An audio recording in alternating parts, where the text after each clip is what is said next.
To answer this question, let's show the graph for a positive externality.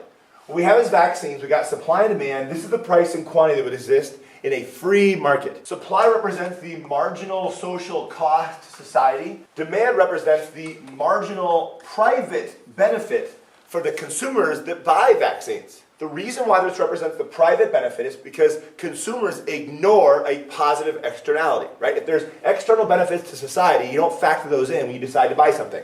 If they do factor in those external benefits, right, those spillover benefits to society, the demand should be over here to the right, which represents the demand, the marginal social benefit. Now notice, this is not a shift in the curve. These are two separate demand curves. One of them represents the marginal benefit to individuals, and the other one represents the benefit to the individuals plus the fact that it helps society. How do vaccines help society? Parents are willing to buy vaccines for their kids, right?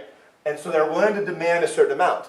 However, if they factor in the idea that when their kid doesn't get sick, also other kids don't get sick, then the demand should be further to the right. This new curve represents the demand when you factor in the benefits to society, the positive externality. This graph shows us the amount that society actually wants produced. Society wants for the marginal social benefit equals the marginal social cost, so this is the quantity socially optimal. Now clearly the free market is producing less than that quantity. That's why it's called a market failure. The free market would produce here where the marginal social benefit is greater than the marginal social cost, and it will not produce more units even though the benefit of these units are greater than the cost. The benefit's greater than the cost, benefit's greater than the cost. Society wants this amount, but the free market only produces this amount. The end result is deadweight loss.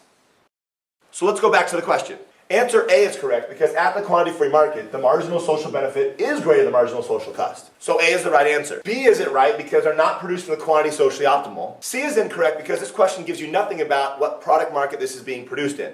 D is wrong because taxing a positive externality would make the situation worse. E is incorrect because you don't give a lump sum subsidy to increase the quantity. You've got to give a per unit subsidy. A per unit subsidy to consumers would shift this demand curve and cause it to become the marginal social benefit curve, and that would solve the deadweight loss, and we produce the quantity that's socially optimal.